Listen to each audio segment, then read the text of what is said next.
Assalamualaikum warahmatullahi wabarakatuh. Pada video kali ini saya akan membahas tentang metode penghapusan piutang tidak tertagih.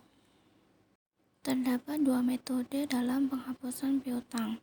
Yang pertama, metode langsung, yaitu metode penghapusan piutang yang langsung mengurangi jumlah piutang yang bersangkutan.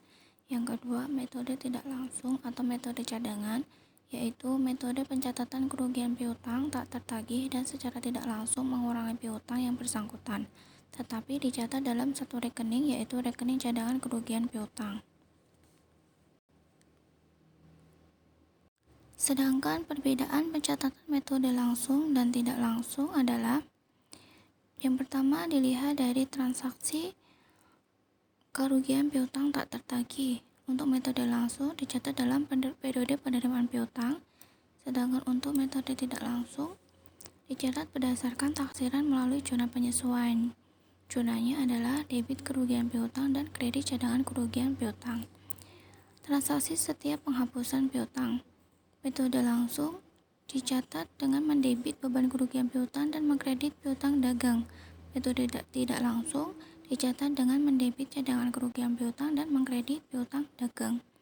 Sedangkan untuk pernyataan kesanggupan membayar debitur atas piutang yang dihapuskan, metode langsung dicatat debit piutang dagang kredit beban kerugian piutang, sedangkan metode tidak langsung dicatat debit piutang dagang kredit cadangan kerugian piutang. Transaksi waktu menerima pembayaran dari debitur, metode langsung dan metode tidak langsung zonanya sama, yaitu debit kas kredit piutang dagang. Selanjutnya, transaksi jika debitur yang sudah dihapuskan datang dan langsung membayar.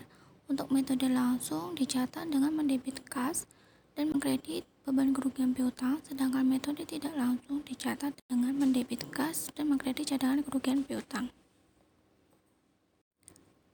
Metode penghapusan piutang dengan pendekatan neraca. Kerugian piutang dihitung berdasarkan saldo piutang dengan cara menyisihkan piutang tak tertagih atau cadangan dengan rumus persentase taksiran kerugian piutang dikalikan saldo piutang dagang dikurangi cadangan kerugian piutang, atau persentase estimate losses kali account receivable dikurangi allowance for doubtful debt. Contoh soal yang pertama dengan metode penghapusan pendekatan neraca. Pada buku besar PD Area tanggal 31 Mei 2018 terdapat akun sebagai berikut. Saldo piutang dagang sebesar 20 juta. Cadangan kerugian piutang bersaldo kredit sebesar 100.000 dan taksiran kerugian piutang ditetapkan sebesar 2% dari saldo piutang. Cara menghitung taksiran kerugian piutang yaitu adalah taksiran kerugian 2% dikalikan saldo piutang, yaitu 20 juta sama dengan 400.000 dikurangi saldo kredit akun cadangan kerugian piutang. Jadi, kerugian piutang yang menjadi beban adalah 300.000. Zona untuk mencatat transaksi tersebut adalah dengan mendebit beban kerugian piutang sebesar 300.000 dan mengkredit cadangan kerugian piutang sebesar 300.000. Contoh soal yang kedua, jika cadangan kerugian piutang bersaldo debit. Pada buku besar PD Area tanggal 31 Mei 2018 terdapat akun sebagai berikut. Saldo piutang dagang sebesar 20 juta, saldo cadangan kerugian piutang bersaldo debit sebesar 100.000, taksiran kerugian piutang ditetapkan sebesar 2% dari saldo piutang. Untuk menghitung taksiran kerugian piutang adalah taksiran kerugian 2% dikalikan 20 juta, hasilnya 400.000 ditambah saldo debit akun cadangan kerugian piutang. Jadi, kerugian piutang yang menjadi beban adalah 400.000 ditambah 100.000, yaitu 500.000. Zona untuk mencatat transaksi tersebut adalah dengan mendebit beban kerugian piutang sebesar 500.000 dan mengkredit cadangan kerugian piutang sebesar 500.000.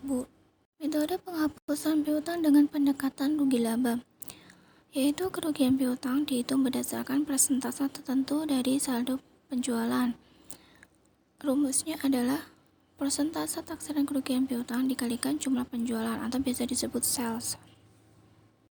Contoh soal penghapusan metode piutang dengan pendekatan rugi laba. Pada buku besar PD Citra tanggal 31 Mei 2018 terdapat akun sebagai berikut.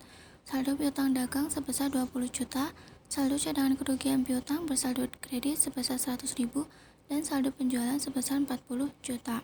Taksiran kerugian piutang ditetapkan sebesar 0,5% dari saldo penjualan. Maka cara perhitungannya adalah taksiran kerugian piutang didapat dari 0,5% dikalikan saldo penjualan, yaitu 40 juta, hasilnya 200.000. Untuk mencatat transaksi tersebut adalah dengan mendebit beban kerugian piutang sebesar 200.000 dan mengkredit cadangan kerugian piutang sebesar 200.000. Terima kasih, semoga video ini dapat bermanfaat bagi kalian dalam mempelajari metode penghapusan piutang. Wassalamualaikum warahmatullahi wabarakatuh.